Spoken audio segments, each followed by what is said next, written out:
بسم الله الرحمن الرحيم. الحمد لله رب العالمين والعاقبة للمتقين والصلاة والسلام على أشرف الأنبياء والمرسلين ومن تبعهم بإحسان وإيمان إلى يوم الدين وبعد. أعوذ بالله من الشيطان الرجيم. إن هذا القرآن يهدي للتي هي أقوم ويبشر المؤمنين الذين يعملون الصالحات أن لهم أجرا كبيرا وأن الذين لا يؤمنون بالآخرة أعتدنا لهم عذابا أليما. انتہائی قابل احترام سامعین و سامعات، آج ہم جس ٹاپک پر، جس موضوع پر کچھ سیکھنے کی کوشش کرنے والے ہیں وہ انتہائی اہم موضوع ہے، اور اصل میں یہ موضوع ہمارے لیے اس لیے اہم ہے کہ یہ ہمارا سب سے پہلا اور بنیادی موضوع ہے۔ قرآن کریم کیسے سمجھیں؟ اس میں پہلی بات یہ ہے کہ قرآن کریم کیا ہے، اور دوسری بات یہ ہے کہ اس کو سمجھنا کیا ہے۔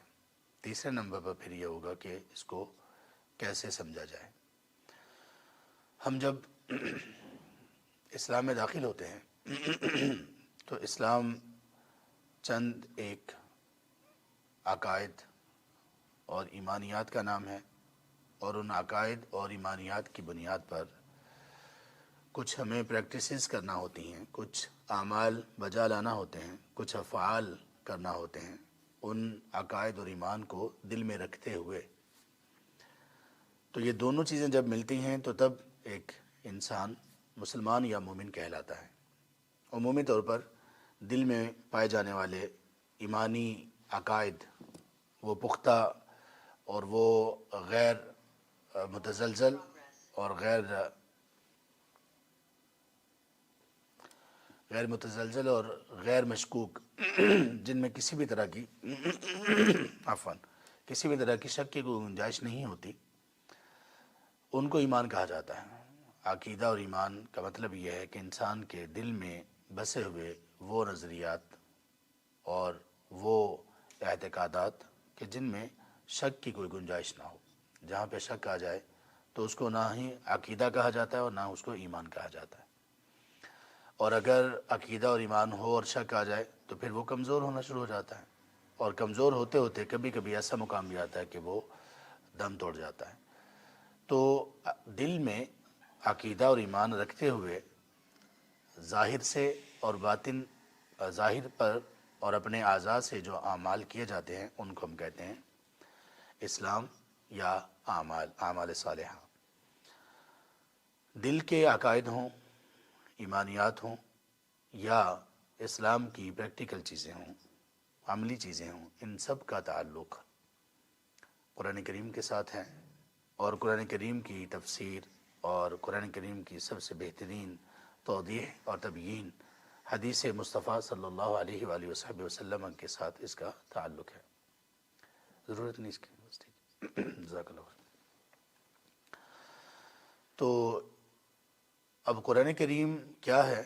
ہمارے جو اعتقادات ہیں، جو ہماری ایمانیات کی بنیادیں ہیں، جس کو ہم 6 پلرز آف ایمان کہتے ہیں یا ارکان ایمان کہتے ہیں 6، ان میں سے ایک رکن ایمان کا یہ ہے کہ ہم دل میں پختہ یقین اور ایمان رکھتے ہیں کہ اللہ تبارک و تعالیٰ نے اپنے انبیاء اور رسل پر کچھ کتابیں نازل کی، کچھ تعلیمات نازل کی، اور ان تعلیمات کا تعلق انسانوں کی دنیا اور آخرت کی فلاح و فوز اور کامیابی سے تھا۔ کتابوں پر ایمان رکھنے میں ایک چیز یہ ہے کہ اللہ تعالیٰ نے انبیاء اور رسل علیہ السلام پر وحی نازل کی، تعلیمات نازل کی، کتابیں نازل کی، اور ان کتابوں کے سلسلے کو ختم کیا جناب سیدنا محمد مصطفیٰ فداہ نفسی ابی و امی و اہلی و مالی صلی اللہ علیہ وآلہ وصحبہ وسلم پر۔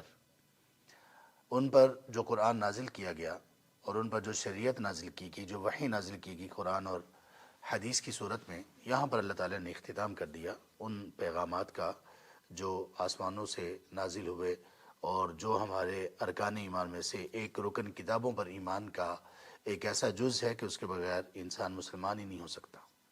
جو شخص یہ اعتقاد رکھے کہ قرآن کے بعد بھی، قرآن کریم کے بعد بھی اور اس شریعت کے بعد بھی کوئی آسمانوں سے وحی نازل ہوگی یا ہو سکتی ہے یا ہوئی ہے، تو وہ شخص اسلام سے نکل جاتا ہے، اس کا اسلام سے کوئی تعلق نہیں۔ لیکن کتابوں پر ایمان اور کتابوں پر ایمان کے سلسلے میں قرآن پر ایمان یہ اتنا قرآن پر ایمان ناکافی ہے کہ ہم یہ کہیں کہ یہ قرآن اللہ کی طرف سے نازل کیا گیا اور جناب محمد الرسول اللہ صلی اللہ علیہ وآلہ وسلم پر نازل کیا گیا، اور اس کے بعد کوئی اور کتاب نازل نہیں ہونے والی۔ یہ اس ایمان کا ایک جز تو ہے، لیکن یہ مکمل ایمان نہیں ہے، یہ مکمل ایمان نہیں ہے، ایک جز ہے اس کا۔ اس کا مکمل ایمان کب ہوگا؟ مکمل ایمان تب ہوگا جب ہم قرآن کریم کو اس اینگل اور زاویے سے دیکھیں کہ اللہ تبارک و تعالیٰ نے اس قرآن کو تبیان لکل شیء کہا ہے، انسان کی زندگی گزارنے کے لیے تمام مراحل، اس کے رزق سے تعلق ہو ان مراحل کا، یا ان کے انسانوں کے خاندان سے تعلق ہو، اس کے بزنس تجارت سے تعلق ہو، یا اس کی روحانیت یا اسپرچول اس کی جو گرومنگ ہے اس سے اس کا تعلق ہو، یا اس کا تعلق طلب علم سے ہو، اس کا تعلق شادی بیاہ سے ہو، مرنا جینا کسی بھی اعتبار سے ہو، ہم یہ اعتقاد رکھیں گے کہ یہ تمام کے تمام تربیت کے مراحل قرآن نے اور قرآن کی جو شرح ہے حدیث مصطفیٰ صلی اللہ علیہ وسلم اس میں بیان کر دی گئی۔ اگر ہم صرف قرآن کا نام بھی لیں تو حدیث اللہ کے رسول صلی اللہ علیہ وسلم کے اس میں آ ہی جاتی ہے، یا ایھا الذین آمنوا اطیعوا اللہ واطیعوا الرسول۔ تو یہ اطیعوا الرسول کیا ہے؟ اللہ کے رسول صلی اللہ علیہ وسلم کی حدیث مبارکہ، آپ کی سنن اور آپ کی زندگی گزارنے کا طریقہ، آپ کو ایز اے رول ماڈل، اسوہ حسنہ جب تک ہم تسلیم نہیں کریں گے تو تب تک قرآن کریم پر بھی ایمان مکمل نہیں۔ یہی سبب ہے کہ اللہ تعالیٰ نے فرمایا سورہ النساء میں، چوتھی صورت قرآن کریم کی آیت نمبر 80 میں، وَمَن يُطِعِ الرَّسُولَ فَقَدْ أَطَاعَ اللَّهَ، جس شخص نے رسول کی اطاعت کی اس نے یقیناً اللہ تبارک و تعالیٰ کی اطاعت کی۔ تو ہمارا قرآن پر ایمان یہ تب تک نامکمل ہے جب تک ہم یہ نہیں جان لیتے کہ اس قرآن میں جو اللہ تعالیٰ نے کہا ھدی للناس ھدی للمتقین، یہ گائیڈنس ہے، یہ رہنمائی ہے زندگی کے ہر مرحلے کے لیے، ہر قدم کے لیے رہنمائی ہے۔ جب تک ہم یہ نہیں جان لیتے کہ یہ کیسی رہنمائی ہے تب تک ہمارا ایمان کیسے مکمل ہو سکتا ہے؟ ہمارا دعویٰ یہ ہے کہ قرآن کریم میں جو باتیں بیان کی گئیں وہ حق اور سچ پر مبنی ہے اور کامل رہنمائی ہے لوگوں کے لیے، یہ اس میں کامل رہنمائی ہے تمام انسانیت کی۔ تو کوئی اگر ہم سے یہ پوچھ لے کہ یہ کامل رہنمائی کیا ہے قرآن میں، تو ہم کیسے بتا سکیں گے؟ اگر ہم نے قرآن کریم کو سمجھا نہیں ہوگا، ہمیں قرآن کریم کا اندازہ نہیں ہوگا کہ یہ ہے کیا، تو ہم لوگوں کو کیسے بتا سکیں گے؟ آپ لوگ جو مجھے سن رہے ہیں، آپ دیکھیں کہ آپ لوگ اپنی زندگی میں کہاں پر ہیں۔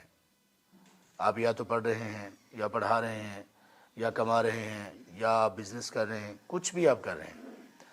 آپ کی عمر، آپ ممکن ہے کہ آپ ابھی لڑکپن میں ہوں، آپ ممکن ہے کہ آپ ٹین ایجرز ہوں، ممکن ہے کہ آپ 20 سال اور 20 کے بعد کے عشرے میں ہوں، یا اس سے بھی زیادہ میں ہوں۔ تو آپ اپنے آپ سے یہ پوچھیں کہ قرآن کریم مجھے کتنا آتا ہے۔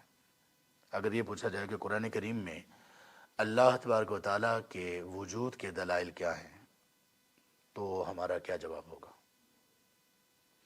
اگر یہ پوچھا جائے کہ قرآن کریم میں اللہ کے رسول صلی اللہ علیہ وسلم کی اطاعت و فرمانبرداری اور آپ کی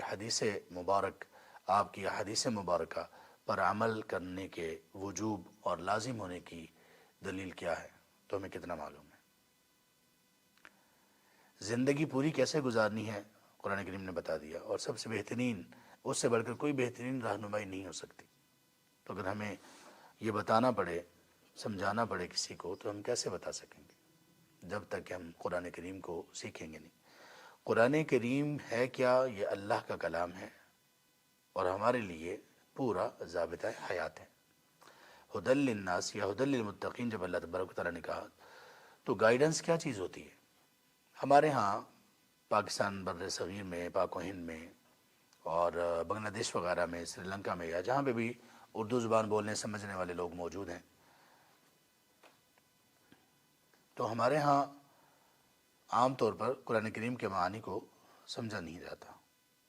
ہمارے ہاں قرآن کریم کے الفاظ تک تو بہت سارے لوگوں کا اعتقاد ہوتا ہے، لیکن قرآن کریم کو سمجھنے کا معاملہ جب آتا ہے تو پھر بہت کم لوگ ایسے ہیں جو قرآن کریم کو سمجھنے والے ہیں۔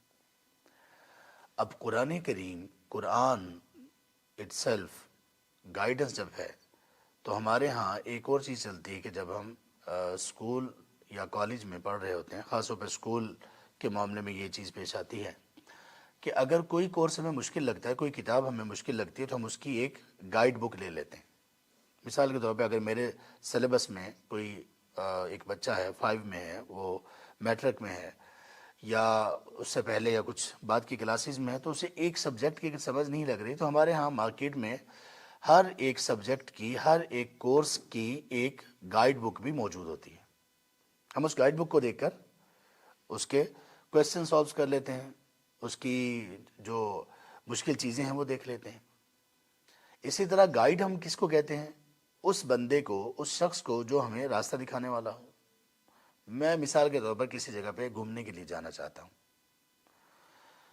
لیکن مجھے معلوم نہیں ہے کہ جہاں میں جانا چاہتا ہوں گھومنے کے لیے، مجھے اس جگہ کا تو معلوم ہے کہ یہ نام ہے اس جگہ کا اور اس میں یہ بڑی تفریحی جگہیں اور مقامات موجود ہیں، لیکن مجھے یہ معلوم نہیں کہ وہاں پر جانے کا طریقہ کار کیا ہوگا، ویزا کہاں سے ملے گا مجھے اگر میرے ملک سے باہر ہے تو، وہاں پر بکنگ وغیرہ ہوٹلز وغیرہ کی کیسے ہوگی، ہوٹلز وغیرہ کا کیا حساب ہے، وہاں پر کھانے کا کیا حساب ہے، وہاں پہ ٹرانسپورٹیشن کیسی ہوگی، اس کا کیا حساب ہے، ذرائع آمد و رفت وہاں پہ کیسے ہوں گے، یہ ساری چیزیں نا، تو یہ کون بتائے گا؟ یا تو ایک گائیڈ بتائے گا یا کوئی گائیڈ بک ہمیں بتائے گی۔ تو مجھے گھر سے نکلنے سے لے کر وہاں گھومنے پھرنے، کھانے پینے، رہنے سے لے کر گھر واپس آنے تک وہ گائیڈ بک یا وہ گائیڈ شخص سارا کچھ بتائے گا۔ اسی طرح اگر ہم سفر کر رہے ہوتے ہیں روڈ پر تو روڈ کے سائڈ پر وہ جو کچھ بورڈز لگے ہوتے ہیں، جیسے ہم موٹر وے پہ یہاں سفر کر رہے ہوں تو بورڈز لگے ہوئے ہوتے ہیں، ان میں سے ایک بورڈ یہ ہوتا ہے کہ اس کے بعد آگے موٹر وے کا انٹرچینج آ رہا ہے، اگر آپ نے فلاں فلاں سٹی اور شہر میں جانا ہے تو آپ یہاں سے رائٹ لے لیجئے، اگر آپ نے اس اور اس شہر میں جانا ہے تو آپ سیدھا لے لیجئے۔ اس کے اوپر باقاعدہ لکھا بھی ہوتا ہے اور ایروز وغیرہ بھی بنے ہوتے ہیں۔ تو یہ چیزیں کس لیے ہیں؟ گائیڈ کرنے کے لیے۔ ایک بندہ اگر وہ ان ایروز کو اور ان یہ جو چیزیں لگی ہوئی ہیں اور یہ جو لکھا ہوا ہے اگر ان کو پڑھ ہی نہیں سکتا تو کیا وہ ان تختیوں سے، ان نوٹس بورڈ سے اور یہ جو روڈ کے کنارے لگے ہوئے بورڈز ہیں ان سے فائدہ اٹھا سکتا کوئی بندہ؟ نہیں اٹھا سکتا۔ اگر ہم قرآن کریم کو سمجھیں گے نہیں تو کیسے فائدہ اٹھائیں گے؟ یہ چیز اگر ہم یہ کہتے ہیں کہ اگر ہمارا اس پر ایمان ہے کہ یہ قرآن گائیڈنس ہے، رہنمائی ہے، للناس لوگوں کے لیے اور للمتقین متقین کے لیے بھی ہے، تو یہ دنیا بھر کے تمام لوگوں کے لیے رہنمائی، لیکن اس سے رہنمائی لینے والے کون سے لوگ ہوتے ہیں؟ جو متقون ہوتے ہیں، تقوی اختیار کرنے والے، یا اس سے جو لوگ رہنمائی لیتے ہیں وہ متقی بن جاتے ہیں۔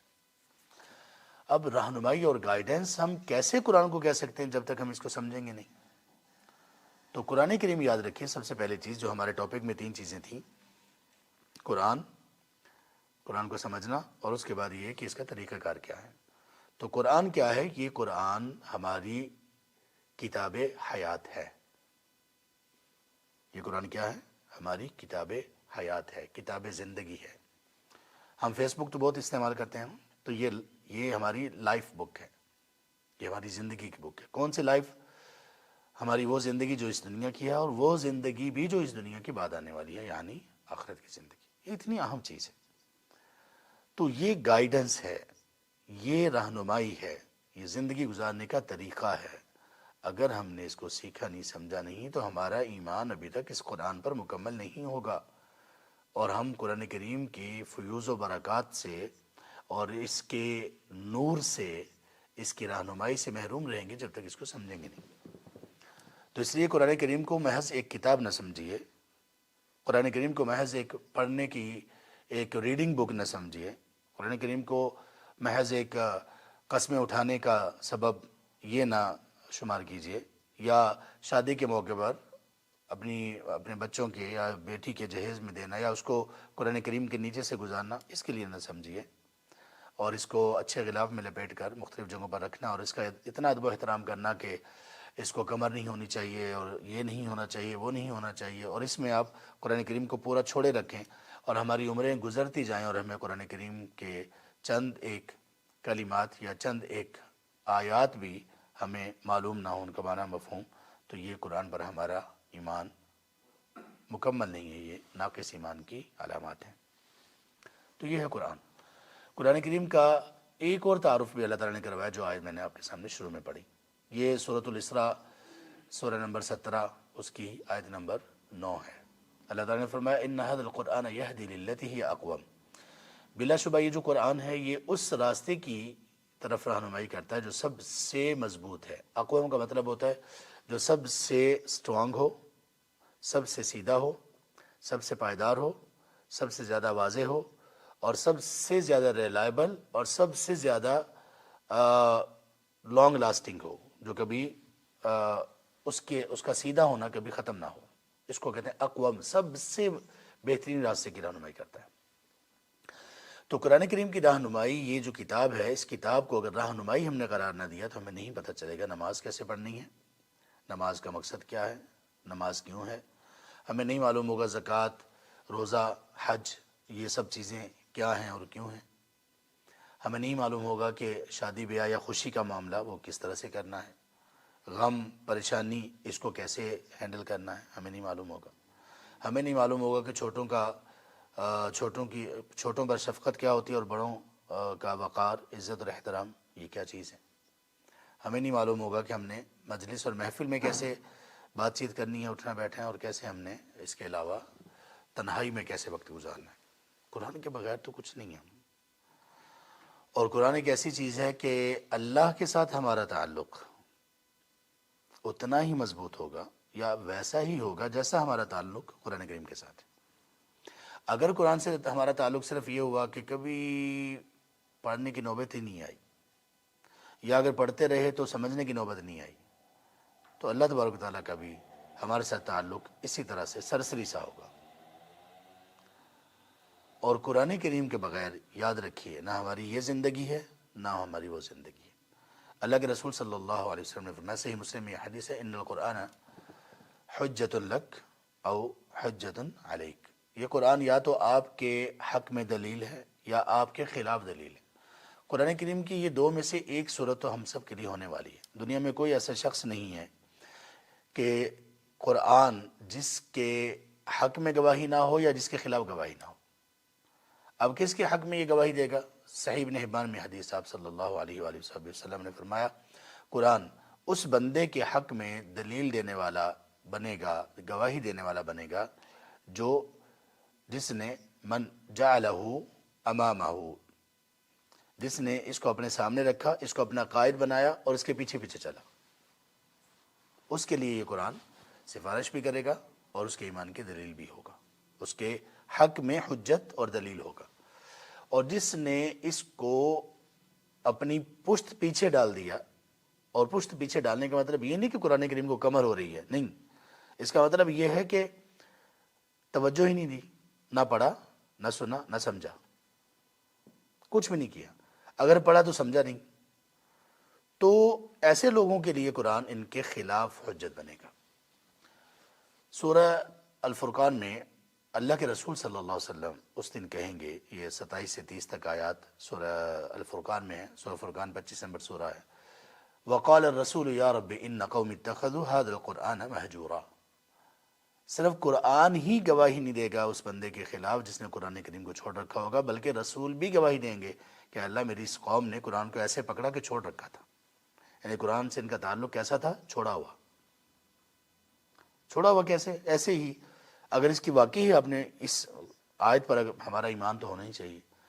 اب اس آیت کو سامنے رکھ کے ہم سب اپنے آپ کو اس کے کٹہرے میں کھڑا کریں، اس آیت کے حکم کے مطابق اپنے آپ کو اپنے ضمیر کی عدالت میں کٹہرے میں کھڑا کریں اور کہیں کہ کیا یہ گواہی کہیں میرے خلاف تو نہیں رسول دینے والے؟ میں نے قرآن کریم کے ساتھ کیسے تعلق ہے میرا؟ میں کتنا سمجھتا ہوں قرآن کریم کو؟ تو یہ قرآن ہے، یہ قرآن ہے۔ قرآن کریم کو سمجھ لیجیے کہ پہلے ہے کیا یہ۔ پہلے تو ہمارے ذہنوں سے یہ بات نکل جانی چاہیے کہ قرآن کریم صرف ایسی چیز نہیں ہے کہ آپ اس کے ساتھ تعلق اپنا کوئی جوڑے ہی نہ ایسا نہیں ہے۔ یہ قرآن ہے، یہ اللہ کا کلام ہے، یہ اللہ کی شریعت ہے، یہ اللہ تبارک و تعالیٰ کی وہ رسی ہے جو اللہ تعالیٰ نے اپنے بندوں کے لیے اس دنیا میں نازل فرمائی ہے، تاکہ لوگ اس رسی کو پکڑیں اور سیدھے جنت چلے جائیں۔ اس لیے اس کے بعد دوسری چیز جو ہمارے اس موضوع کا حصہ ہے، اور یہ شروع میں یہ بات میں بتانا رہ گئی کہ یہ تمیز انسٹیٹیوٹ، اس کی یہ کاوش ہے۔ الحمدللہ ہمارے کچھ ایسے بھائی موجود ہیں، کچھ ایسے لوگ موجود ہیں جو الحمدللہ اس فکر اور اس کوشش میں ہمیشہ رہتے ہیں کہ اللہ کا پیغام اور اللہ کی شریعت اور اللہ تبارک و تعالیٰ نے جو زندگی گزارنے کا طریقہ اور سلیقہ نازل کیا، کیسے ممکن ہو کہ اس کو لوگوں تک پہنچائیں۔ تو تلمیذ انسٹیٹیوٹ یا تلمیذ ہمارا یہ جو ادارہ ہے، اس میں سے ایک ہے الحمدللہ۔ 10 ممالک میں قریب 3000 کے قریب طلبہ و طالبات ان سے مختلف طرح کے کورسز کر رہے ہیں۔ لیکن جن لوگوں نے قرآن کو سمجھ لیا ان کا یہ معاملہ ہے۔ اور ہم جہاں پہ بیٹھے یہ درس ہمارا چل رہا ہے، یہ الشفا اسلامک سینٹر ہے یہ، اور اس کی مسجد میں ہم بیٹھے ہوئے ہیں بھی الحمدللہ، اللہ کا فضل ہے۔ اور یہ ادارہ بھی تفسیر، حدیث، عربی زبان اور تجوید، تحفیظ اور اس طرح کے دیگر کئی کورسز کے اعتبار سے الحمدللہ مکمل طور پر اپنی کاوشیں جاری رکھے ہوئے ہیں۔ تو قرآن کریم کو دیکھیے، سمجھ لیجئے کہ قرآن کریم پر ہمارا ایمان ہونا کیا چاہیے۔ قرآن کا پہلے ہمیں تعارف تو ہونا چاہیے نا، قرآن ہے کیا۔ تو قرآن کا تعارف اصل میں یہ ہے کہ یہ ایک گائیڈ بک ہے ہماری زندگی گزارنے کے لیے۔ دوسرے نمبر پر یہ تو تھا قرآن کیا ہے اور قرآن کو سمجھنا کیا ہے۔ دیکھیے قرآن کریم پر جیسے کہ یہ بتایا گیا، قرآن کریم پر ہمارا ایمان تب تک مکمل نہیں ہے جب تک ہم اس کو سمجھیں گے نہیں۔ قرآن تو سمجھنے کی چیز ہے، قرآن کریم تو صرف پڑھنے کی چیز نہیں ہے۔ اللہ تعالیٰ نے قرآن کریم میں سب سے پہلی جو آیت نازل کی وہ سورۃ العلق کی آیت نمبر 1 ہے، پہلی آیت ہے۔ اس میں کیا فرمایا؟ اقرأ بسم ربک الذی خلق، کہ اس رب کے نام کے ساتھ پڑھو جس نے پیدا کیا۔ یعنی ہم لوگ، یہ امت کوئی عام امت نہیں ہے۔ آپ سب لوگ جو یہاں پہ بیٹھے ہوئے ہیں، جو لوگ سن رہے ہیں، آپ عام لوگ نہیں ہیں۔ آپ وہ لوگ ہیں کہ آپ کے نظریے میں، آپ کے ایمان میں، آپ کے اسلام میں خاص بات یہ ہے کہ آپ کو علم کی بنیاد پر کھڑا کیا گیا ہے۔ اس لیے قرآن کی سب سے پہلی آیت جو نازل کی گئی وہ کیا ہے؟ اقرا، بھائی پڑھنا شروع کرو۔ پڑھنا اب کیا شروع کرنا ہے؟ پڑھنے سے مراد یہ نہیں ہے کہ ہم کوئی بھی فیلڈ اپنے لیے اپنی یونیورسٹی میں چن لیں تو وہ اس آیت کے حکم پر عمل ہو جائے گا، ایسا نہیں ہے۔ اس میں اللہ تعالیٰ نے خود بتایا کہ یہ جب کہا کہ پڑھنا ہے تو یہ بھی بتا دیا کہ سلیبس کیا ہوگا اور مٹیریل کیا ہوگا، کانٹینٹ کیا ہوگا۔ اقرأ بسم ربک الذی خلق، کانٹینٹ سب سے پہلے یہ ہے کہ بندے تو یہ پڑھ کہ تیرا رب کون ہے جس نے تجھے پیدا کیا۔ خلق الانسان من علق، تو یہ پڑھ کہ تیرے رب نے تجھے جو پیدا کیا ایک جمے ہوئے خون سے، ایک لیچ لائک ایک چیز سے تمہیں پیدا کیا۔ کیا مطلب؟ یہ پڑھو کہ خالق کون ہے اور یہ پڑھو کہ تم خود کیا ہو۔ یہ قرآن کا پیغام سب سے پہلا۔ سمجھنا کیوں ضروری ہے قرآن کریم کو؟ اس لیے کہ اس کے بغیر تو قرآن پر ایمان مکمل نہیں ہو سکتا۔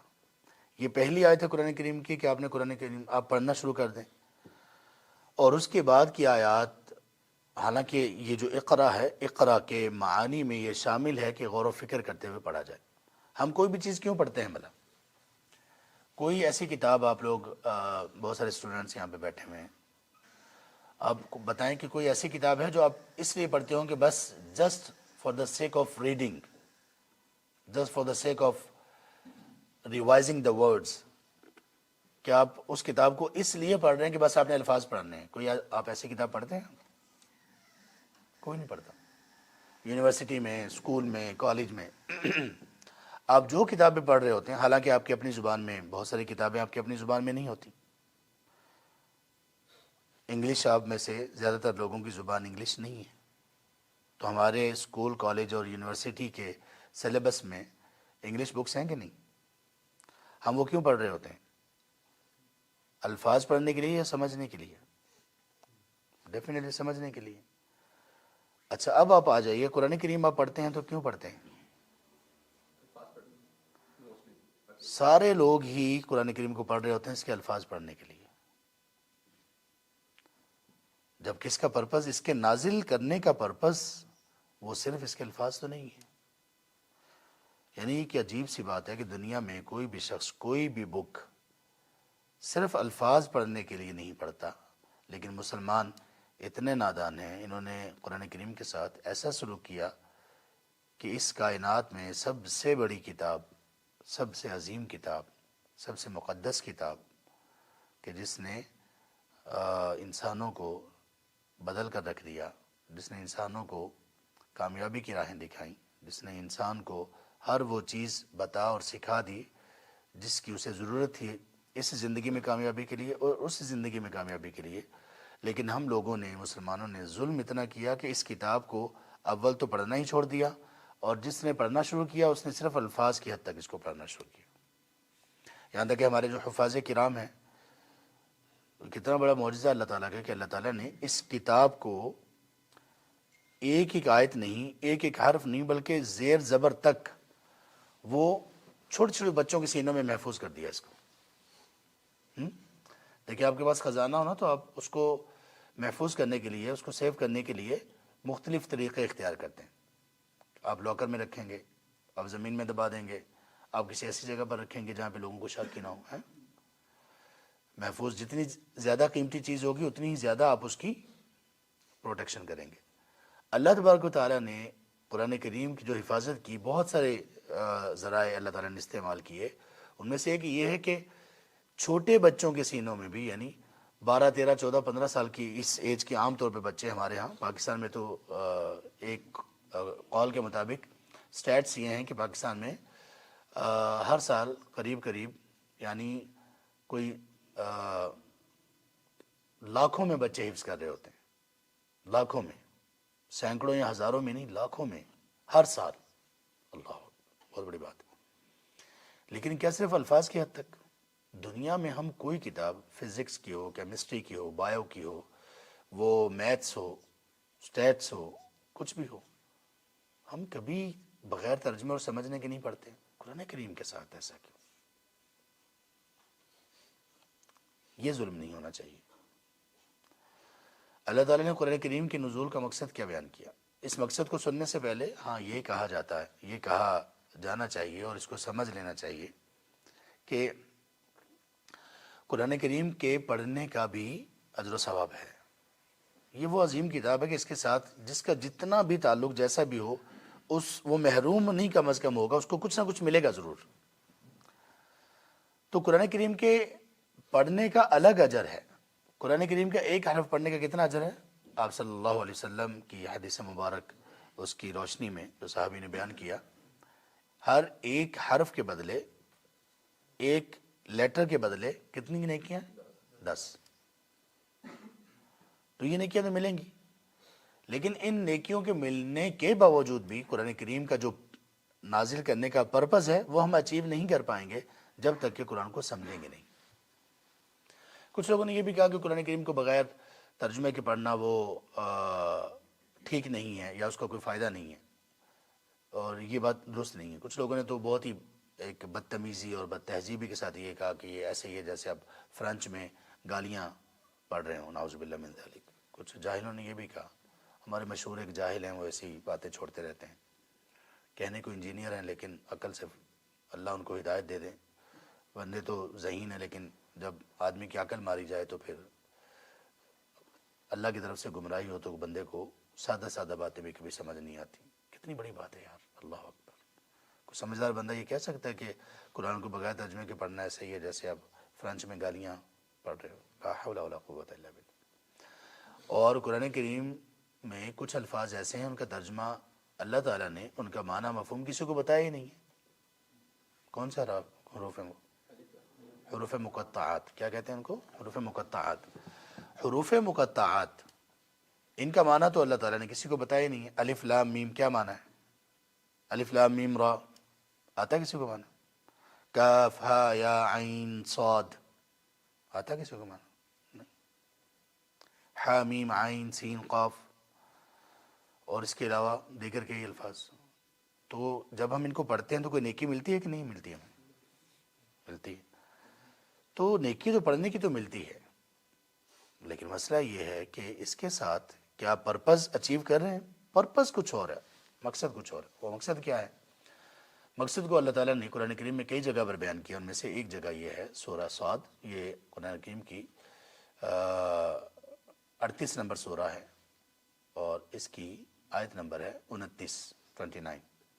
کتاب انزلناہ الیک مبارک لیدبروا آیاتی. اللہ تعالیٰ نے اس میں قرآن کریم کی 4 ایٹریبیوٹس، 4 صفات اور خوبیاں ذکر کی. نمبر 1 کتاب، یہ بڑی عظیم کتاب ہے. انزلناہ، ہم نے اس کو نازل کیا. اس کی عظمت کا ایک پہلو کیا کہ اللہ نے نازل کیا، اللہ کے الفاظ ہیں. الیک، اور اے پیغمبر آپ کی طرف نازل کیا. یہ بھی قرآن کریم کی فضیلت کی ایک دلیل ہے کہ 1024,000 انبیاء میں سے جو سب سے افضل ہیں ان پر اس کتاب کو نازل کیا. اور چوتھی اس کی خوبی اور ایٹریبیوٹ یہاں پہ یہ بیان کی گئی مبارک، یہ بہت بابرکت کتاب ہے. اب ہم نے بابرکت کا کیا معنی لیا؟ ہمارے پاکستانی لوگوں نے، ہندوستانی لوگوں نے، بنگلہ دیش کے لوگوں نے، انہوں نے برکت کا یہ معنی لیا کہ نیا گھر بنا، مسجد میں چلے جاتے ہیں اور قاری صاحب سے کہتے ہیں کہ بچے بھجوا دیں قرآن پڑھانا ہے. نئی دکان لی، بزنس شروع کیا، کسی کے وفات کے بعد لوگوں کو بلا لیا. اللہ اکبر. تو کیا اس کی برکت ایسے لی جاتی ہے؟ ایسے تو ہمیں سکھایا ہی نہیں گیا، ایسا تو کبھی کسی نے کیا ہی نہیں، نہ صحابہ نے، نہ تابعین نے، نہ تبع تابعین نے. تو اللہ تعالیٰ نے یہ 4 خوبیاں، 4 ایٹریبیوٹس قرآن کریم کی بیان کرنے کے بعد پرپز بیان کیا. لیدبروا آیاتی، تاکہ، ریزن کیا ہے؟ ریزن یہ ہے لیدبروا آیاتی کہ لوگ اس کی آیات میں تدبر کریں، لوگ سمجھنے کی کوشش کریں. اور تدبر کیسے کرنا ہے؟ ایسے کرنا ہے کہ ہم نے اس قرآن میں اپنے آپ کو تلاش کرنا ہے، اور ہر صفحے پر ہم اپنے آپ سے ہماری ملاقات ہو جائے گی جب ہم قرآن کو سمجھنا شروع کریں گے. ہمیں ایسا لگے گا یہ قرآن کریم کا معجزہ ہے. جو بھی دنیا میں اس کو پڑھے گا اسے ایسے لگے گا جیسے یہ میرے لیے، اسپیسیفکلی میرے لیے کتاب نازل ہوئی ہے. اور اس کا ایک اور معجزہ ہے. ابھی آپ لوگ جو مجھے سن رہے ہیں اور جو لوگ آپ بیٹھے ہوئے ہیں، آپ اپنی عمر کے جس حصے میں بھی، ایج کے جس حصے میں بھی ہیں، آپ قرآن کو اب پڑھیں گے تو آپ کو ایسا لگے گا جیسے میرے مسائل اس میں ڈسکس کیے جا رہے ہیں. اچھا یہ بتائیے کہ اب سے 5 سال بعد اللہ تعالیٰ سب کو خیر کی، نیکی اور سلامتی کی زندگی عطا فرمائے. اب سے 5 سال بعد ہمارے یہ والے مسائل تو نہیں ہوں گے نا؟ چینج ہو جائیں گے نا؟ موسٹ پروبلی چینج ہوں گے نا؟ تو آپ 5 سال کے بعد قرآن کریم کو جب سمجھنے کی غرض سے پڑھیں گے تو آپ کو تب بھی یہی لگے گا کہ یہ تو میرے ابھی کے مسائل کو ڈسکس کر رہا ہے. اس کے پھر 5 سال کے بعد آپ جب ہوں گے تو آپ کے مسائل کچھ اور ہوں گے. آپ پھر پڑھیں گے تو آپ کو پھر یہی لگے گا کہ یہ تو میرے مسائل کو ڈسکس کر رہا ہے. پھر دنیا میں جس فیلڈ میں بھی کوئی بندہ ہوگا، ہر فیلڈ کا شخص اس کو پڑھے گا تو اسے لگے گا یہ میرے لیے. انجینئر پڑھ رہا ہوگا اسے لگے گا میرے لیے، سائنٹسٹ پڑھ رہا ہوگا اسے لگے گا میرے لیے. قرآن کا معجزہ ہے. ایک شخص باپ ہونے کی حیثیت سے پڑھے گا اسے لگے گا میرے لیے، بیٹا ہونے کی حیثیت سے پڑھے گا اسے لگے گا میرے لیے، بیٹی، بہن، بیوی، ماں ہونے کی حیثیت سے پڑھیں گی خواتین، ان کو لگے گا یہ تو میرے لیے. یہ قرآن کا معجزہ ہے. تو اللہ نے فرمایا یہ اس لیے لیدبروا آیاتی، تاکہ تم اس کی آیات میں تدبر کرو، اور تو کرو کہ یہ قرآن کہتا کیا ہے. سورہ انبیاء میں سورہ نمبر 21 آیت نمبر 10 میں اللہ تعالیٰ کا یہ فرمان ہے لَقَدْ أَنزَلْنَا إِلَيْكُمْ كِتَابًا فِيهِ ذِكْرُكُمْ أَفَلَا تَعْقِلُونَ. یقیناً بلا شبہ ہم نے تمہاری طرف ایک ایسی کتاب نازل کی ہے جس میں تمہارا ذکر ہے، تمہارا تذکرہ ہے. ذکر سے ایک مفسرین نے تفسیر یہ کی ہے کہ تمہاری شان و شوکت، غلبہ، بلندی سب قرآن میں ہے. اور دوسرا یہ کیا گیا ہے کہ you are mentioned there in, کہ تم لوگوں کا اس میں ذکر کیا گیا. بھائی تمہارا تذکرہ ہے ہر ایک بندے کا. تمہیں مینشن کیا گیا اس میں. افلا تعقلون. اب اللہ تعالیٰ کا یہ کویسچن ہے، سوال ہے ہم سب سے، افلا تعقلون، تم سمجھتے نہیں ہو؟ دیکھیں ذرا اللہ تعالیٰ کے الفاظ پر غور کریں. لقد انزلنا الیکم، یقیناً بلا شبہ، انزلنا، ہم نے نازل کیا، الیکم، تمہاری طرف، کتاباً، ایک ایسی کتاب کو، فیہ ذکرکم، اس کتاب میں تمہارا تذکرہ ہے. افلا تعقلون، سمجھتے نہیں ہو تم؟ اللہ اکبر، کتنا مہربان ہے اللہ تعالیٰ کہ ہم سے کیسے پیار بھرے انداز میں بات کی جا رہی ہے. اس میں پیار بھی ہے اور اس میں وارننگ بھی ہے، ایک طرح کی وارننگ بھی ہے. جیسے ہم کسی کو کہتے ہیں تمہیں عقل نہیں ہے بھائی، تو اللہ تعالیٰ کہتے ہیں افلا تعقلون، بھائی عقل نہیں ہے تمہیں. وارننگ بھی ہے، محبت بھی ہے، اور اللہ تعالیٰ کی طرف سے ایک یاد دہانی بھی ہے. تو قرآن کریم پر ایمان ہمارا مکمل نہیں ہو سکتا جب تک ہم اس کو سمجھنے کی کوشش نہیں کریں گے. یہ ضروری ہے. قرآن سے اگر آپ قرآن والے بننا چاہتے ہیں تو ضروری ہے. ہمارے نوجوان کالجز میں، یونیورسٹیز میں بے دین، سیکولر، اور سیکولرزم سے تو بہت آگے بات جا چکی ہے، ایتھیسٹ بن رہے ہیں. کیوں بن رہے ہیں؟ قرآن سے تعلق ہی نہیں ہے. یہ تو ہماری زندگی کی، ہماری روحانی زندگی کی، جسمانی زندگی کی سپلائی لائن ہے. جب ہم نے اپنی سپلائی لائن ہی کاٹ دی تو پھر کیسے ہماری زندگی بچے گی؟ نہ ایمان کی زندگی بچے گی، نہ قلبی زندگی، دل کی زندگی بچے گی، کچھ بھی باقی نہیں بچے گا. سمجھ رہے ہیں نا؟ تو قرآن کریم پر ایمان لے آئیے، ہمیں قرآن پر ایمان لے آنا چاہیے. اب بات یہ ہے کہ اگر قرآن کریم کو اگر ہمیں اللہ تعالیٰ ہمارے دل میں یہ بات ڈال دیں کہ واقعی قرآن کریم کے سلسلے میں ہم تو ابھی تک ظلم کرتے آ رہے تھے، ہم نے تو سمجھنے کی کوشش نہیں کی، اب ہم سمجھنا چاہتے ہیں تو کیا طریقہ ہے؟ دیکھیے قرآن کریم کو سمجھنے کا سب سے بہترین طریقہ، یا آپ یوں کہہ لیجیے کہ سب سے زیادہ جو ضروری طریقہ ہے وہ یہ ہے کہ اللہ تعالیٰ نے انسانوں کے لیے جو انسانوں کی ہدایت کا جو بندوبست کیا تو وہ دو طرح سے کیا. آسمانوں سے مٹیریل نازل کیا، کانٹینٹ نازل کیا، ٹیچنگز نازل کی، اور زمین سے ٹیچرز مبعوث کیے. کون سے ٹیچرز؟ انبیاء و رسول علیہ السلام. 1,24,000 انبیاء و رسول کس لیے تھے؟ اس جو اللہ نے کتابیں نازل کی ان کو ٹیچ کرنے کے لیے. تو مطلب یہ ہوا کہ دین کا جو علم اور فہم ہے وہ بک اور ٹیچر دونوں کے ساتھ ہونا چاہیے. آپ اگر قرآن کریم کو سمجھنا چاہتے ہیں، آپ اہل علم میں سے کسی کے ساتھ بھی منسلک ہو جائیے اور پھر ان کی گائیڈنس کے مطابق چلتے رہیے. وہ آپ کو بتائیں گے. صاحب علم ہونا چاہیے، یہ بات یاد رکھیں. علماء سے علم حاصل کرنا، دین کا علم علماء سے حاصل کیجیے. ڈاکٹر بننا چاہتے ہیں، میڈیکل کا کرنا چاہتے ہیں تو ان لوگوں سے حاصل کیجیے علم جو میڈیکل سے وابستہ ہے. وہ بندہ نان سینس ہے، نادان اور بیوقوف ہے جو میڈیکل پڑھنے کے لیے میڈیکل میں ڈگری کرنا چاہتا ہے لیکن جا رہا ہے کارپینٹر کے پاس. ایسا ہے کہ نہیں؟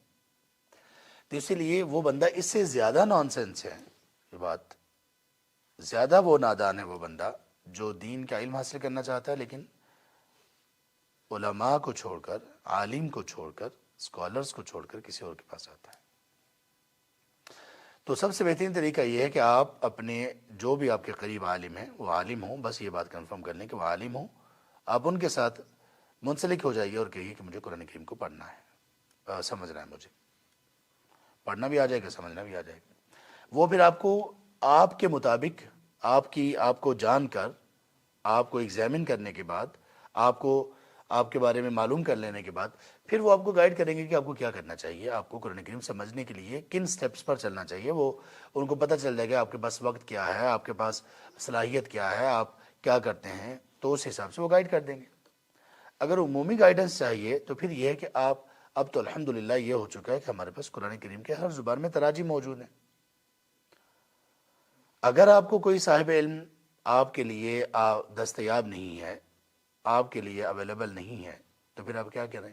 پھر آپ قرآن کریم کے معنی مفاہیم کے لیے اس کا ترجمے والا، سمپل ترجمے والا بے شک کوئی ہو وہ بھی آپ لے سکتے ہیں، یہاں سے شروع کر سکتے ہیں. لیکن دوبارہ اس کے لیے آپ کو کسی صاحب علم کی نگرانی کی، سپرویژن کی انتہائی ضرورت ہے. اس کے بغیر آپ ٹھیک سے فائدہ نہیں اٹھا سکیں گے. آپ پڑھتے جائیں، جہاں پہ بات سمجھ نہ آئے تو وہاں پہ خود اپنی ہی طرف سے جواب دینے کی بجائے یا ان لوگوں سے پوچھنے کی بجائے جن کی یہ فیلڈ نہیں ہے اور نہ ان سے پوچھنا دین کے بارے میں جائز ہے، تو آپ علماء سے رجوع کیجیے. تو اس دوسرے طریقے میں بھی کیا چیز آ گئی؟ علماء آ گئے. تیسرا طریقہ یہ ہے کہ آپ سمپل سادہ ترجمے والا قرآن کریم اس کی بجائے جس کے ساتھ مختصر تفسیر بھی ہو، اس کے ذریعے سے قرآن کریم کو سیکھنا شروع کر دیں. ظاہر ہے کہ تفسیر جس نے لکھی ہوگی، اور تفسیر بھی جو صاحب علم ہو اس کی تفسیر آپ لیجئے. وہ میں بتاؤں گا کچھ تفاسیر آپ کو میں آج ریکمینڈ کرتا ہوں ابھی انشاءاللہ. تو آپ اس طرح سے پڑھنا شروع کر دیجئے. اس میں یہ ہوگا کہ آپ کو قرآن کریم کے الفاظ کے معنی یعنی ترجمہ، ٹرانسلیشن اس کی سمجھ آ رہی ہوگی، اور ساتھ اس کی تفسیر میں جب آپ جائیں گے تو زیادہ آپ کی انڈرسٹینڈنگ انہینس ہوگی، آپ کی انڈرسٹینڈنگ اور آپ کی سمجھ زیادہ بہتر ہو جائے گی. اور جو شروع والا میں نے طریقہ آپ کو بتایا نا، کسی عالم کے ساتھ جڑ جائیے، اصل تو وہ ہے. وہ پھر ممکن ہے کہ آپ کو یہ کہیں کہ آپ روزانہ میرے پاس آیا کریں، میں آپ کو ترجمہ پڑھا دوں گا، بجائے اس کے کہ آپ قرآن کریم کا ترجمہ، لکھا ہوا ترجمہ وہ آپ دیکھیں اور پڑھیں. میں آپ کو ترجمہ سکھا دیتا ہوں، پڑھانا نہیں، سکھا دیتا ہوں. سکھانے سے کیا ہوگا؟ جب آپ قرآن کریم کے 1، 2 یا 3 پاروں کا ترجمہ سیکھ لیں گے، اس کے بعد پورے قرآن کا ترجمہ آپ کو خود کرنا آ جائے گا. تو کم از کم آپ کو قرآن کا ترجمہ آ جائے گا. اور کتنی اچھی یہ بات ہے کہ نماز پڑھی جا رہی ہے اور آپ اس میں قرآن پڑھا جا رہا ہو، اس کو آپ سمجھ سکیں اور سیکھ سکیں. کتنی اچھی بات ہے. قرآن نماز میں آپ کا دل بھی زیادہ لگے گا، آپ کو سمجھ بھی آ رہی ہوگی کہ اللہ تعالیٰ مجھ سے کیا کہہ رہے ہیں. کہیں بھی قرآن پڑھا جا رہا ہوگا، آپ کو سمجھ آئے گی تو آپ کا ایمان تازہ ہوگا.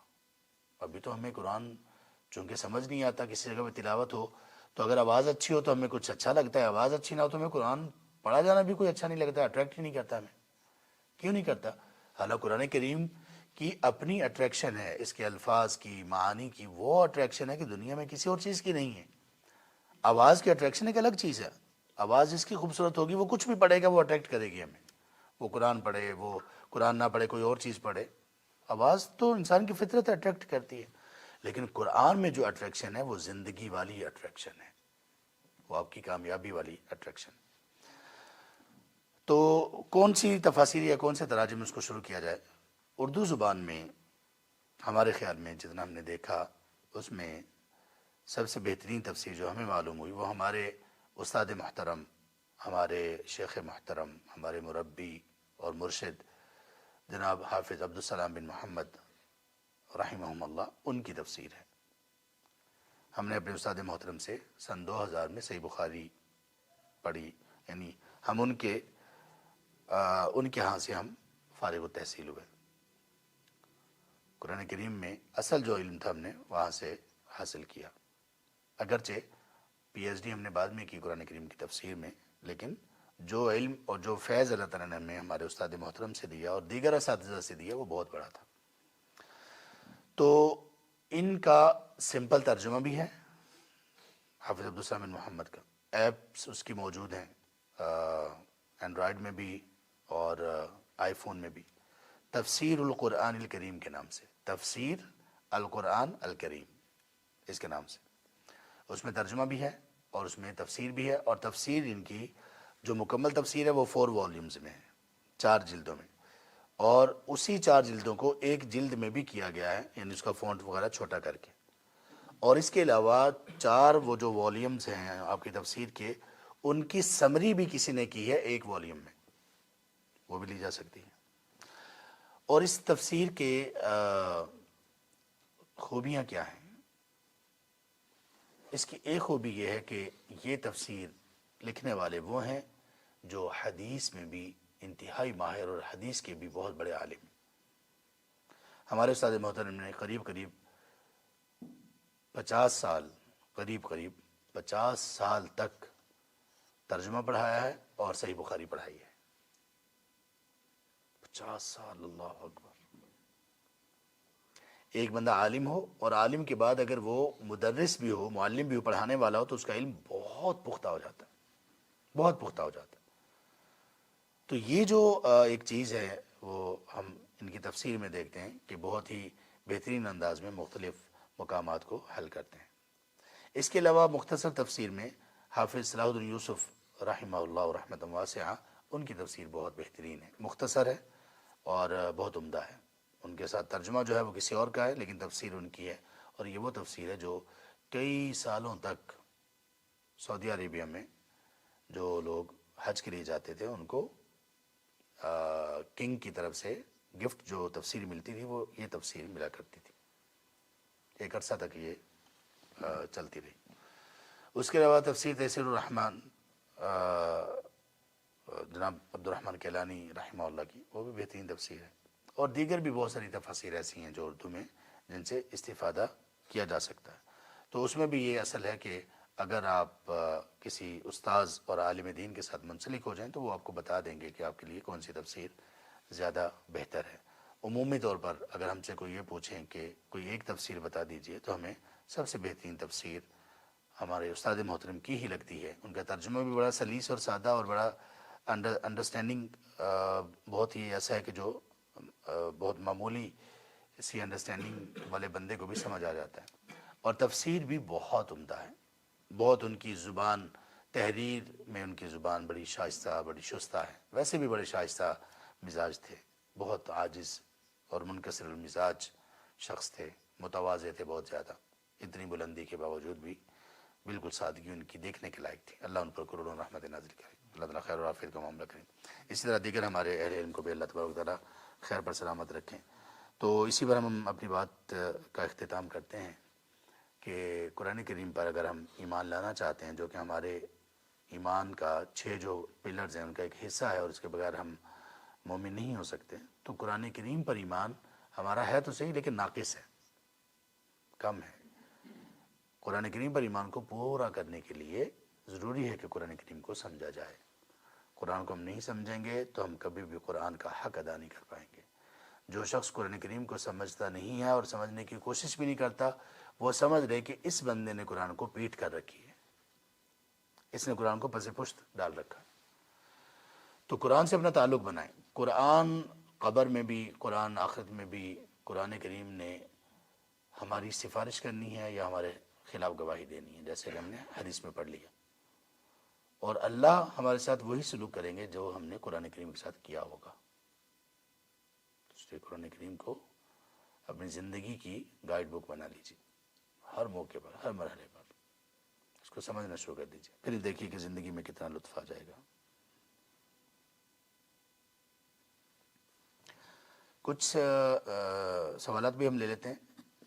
میں نے آپ کو کچھ چیزوں پہ بہت زیادہ سٹریس دیا اپنی اس گفتگو میں، دوبارہ سے میں ان کو ایک بات کو ریپیٹ کرتا ہوں۔ بار بار میں جو کہہ رہا تھا نا کہ علم حاصل کرنے علماء سے، اسی طرح تفسیر میں بھی اسی طرح سے کہا۔ دیکھیے، وہ بندہ تفسیر کرنے کا اہل نہیں ہو سکتا جس کے پاس حدیث کا علم نہ ہو۔ ہمارے ہاں بہت زیادہ تو نہیں، کچھ تفاسیر ایسی بھی ہیں کہ جن کے جو آتھر ہیں وہ علماء نہیں تھے، اور اگر ان کا کچھ مطالعہ تھا اور اچھا مطالعہ تھا، اچھا کام بھی انہوں نے کیا، اللہ تعالیٰ جو اچھائیاں سب کی قبول کریں، تو ان کے پاس حدیث کا علم نہیں تھا۔ جس کے پاس حدیث کا علم نہ ہو، حدیث کو نہ جانتا ہو، وہ تفسیر کرنے کا اصل میں اہل نہیں ہے وہ۔ تو اس لیے علماء مفسرین میں بھی خاص طور پہ جو ہم نے اپنی زبانوں میں جو تفاسیر پڑھنی ہوتی ہیں تو ان میں ہمیں اہتمام کرنا چاہیے کہ علماء کی تفاسیر کو سامنے رکھا جائے۔ بارک اللہ فیکم۔